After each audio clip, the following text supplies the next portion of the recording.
Hello! Pagpasensyahan nyo na ang aking buhok. Ganyan talaga siya pag hindi ko siya inayos. Anyway, I'm here to... Oh my God, mukha akong layon. I'm here to show you how I DIY color my hair. I've been using this for a year. Dati, kinukuha kong color olive green. Lumalabas naman siya ng onting green lang, especially on the end part. Kasi dati na na bleach. Pero ang ganda kasi after you shampoo a bit, nagiging ash siya. Pero ngayon, I got another color. Shucks, ano ang title nitong kulay na to? Lord, parang lucid ash yata itong tawag ko dito. Anyway, I really want to darken my hair. I find it too light. I tried to darken it last time. Pero, ganito pa rin yung lumabas. Nagla-lighten pa rin siya. Anyway, I got this from Shopee. You can actually just search Beauty Labo. Yan. Tapos, yun, lalabas naman na siya. You can choose a lot of colors. And this one is ash. So, pagbukas mo ng box, ganito yung itsura niya inside. And, sa loob, ito hindi ko na kailangan kasi memorize ko na siya. Kasi nga, Diyos ko, hindi ko alam kung ilang beses ko na itong ginamit. Sa loob, may 2 bottles. So, yung 2 bottles, imimix mo lang siya sa loob nitong cup. This is also in the cup. This is their conditioner. This is the treatment after. And I swear, akala mo onte. Pero sobrang ganda. I've been trying to find kung saan ko ito mahahanap na gusto kong bumili ng ito lang. Gusto ko siyang gawing treatment every week. Hindi ko talaga mahanap. Pero anyway, that's very helpful. And then, it also comes with a pair of gloves. Ayaw mo namang mahawa sa kamay mo yung dye. Anyway, let's start. Mix lang natin tong dalawa in the cup. Hang on.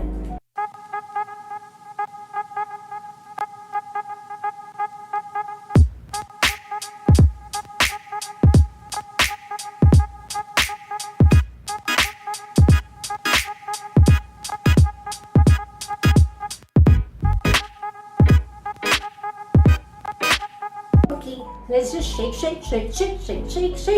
Ito, pagka-mix nyo, you have to make sure that you apply it right away. Hindi mo siya pwedeng i-mix tapos 30 minutes after, ilalagay mo na siya kasi nawawala yung potency ng whip. Okay, when you open it, ganito yung itsura niya. Whip talaga siya. And, I partition my hair. Yan, I partition my hair. Kinaklamp ko lang siya dito sa taas. I partition it. I use the gloves, of course, to apply it. I just apply it. I make sure that I brush my hair. This is my favorite brush. Denman siya. Ang ganda kasi, ang sarap niya sa hair. Yan yung ginagamit ko lagi.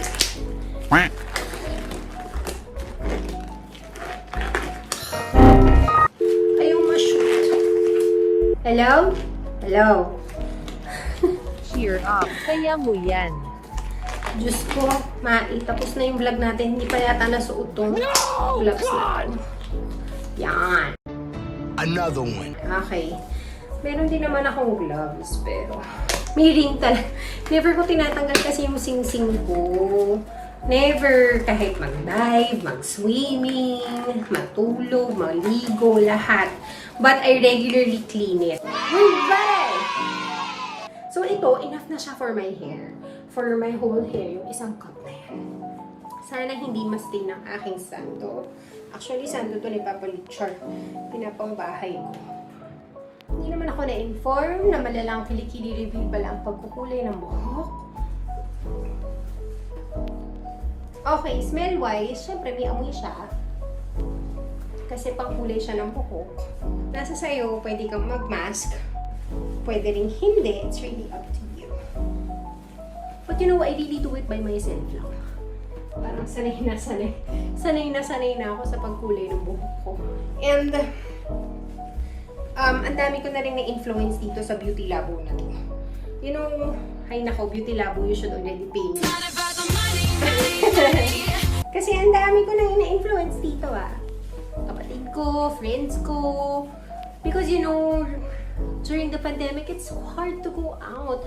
Paano ka lalabas para magpakulay, di ba? So, syempre, gagawin mo na lang magdi-DIY ka sa bahay. And it's so hard to just color. Yung may pa-brush-brush pa. Ito, sobrang dali lang siya for me.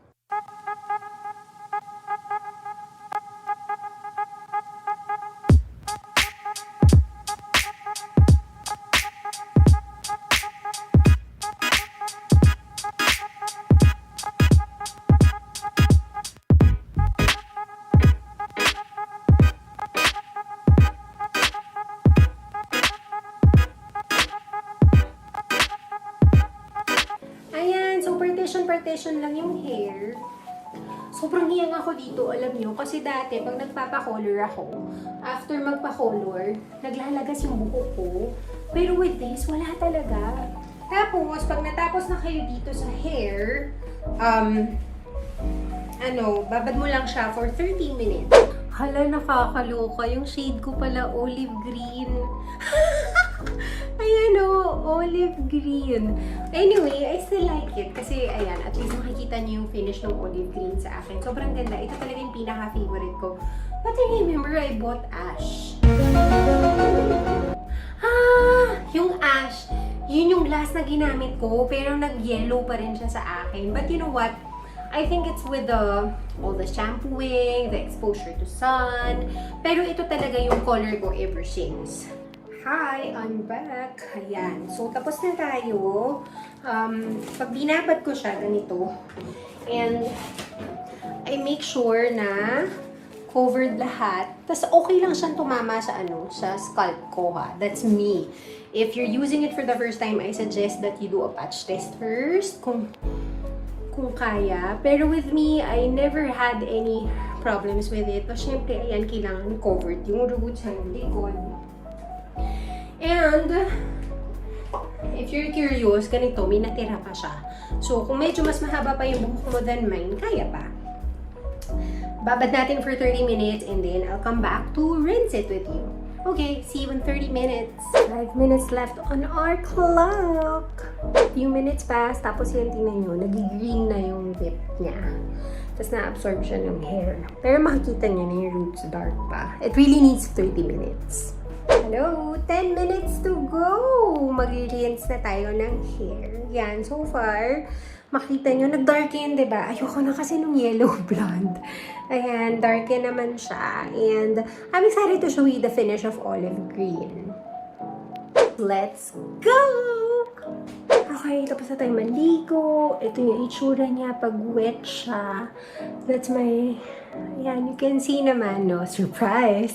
You can see that I have extensions. And yes, you can dye your hair even with extensions. It's fine. I've been getting my hair extensions from Syra. Ilan years na? Siguro 8 years siya yung gumagawa. 7 years siya yung gumagawa sa hair extensions ko. My hair is naturally very thin. Kaya nagpapadagdag ako ng onte. Very onte lang. For volume, not for length. Dati, well, pag trip ko, I add for length. Pero now, it's really just for volume. Para lang mas makapal yung hair ko. Anyway, let's dry my hair. Hello, everybody! So, ayan! Tapos na! Ang ganda ng finish niya. This is the olive green ng Beauty Labo. Ikot ako para makita nyo. Ayan. Tapos kung mapapansin niyo, yun nga, nag-color ako. Kahit na may hair extensions. And, okay naman siya. I've been doing it for years and walang problema. O, diba? Ang ganda ng kulay. Siyempre, below dry ko na rin siya para mas mapakita ko sa inyo ng maayos yung color. This is the Beauty Labo Whip Color in Olive Green. Pagyayabang ko lang ulit yung balat ko, ha? Thanks, Rick Skin. That's it! Thanks so much for watching, guys! Maraming salamat. Stay safe and please stay at home. Love you!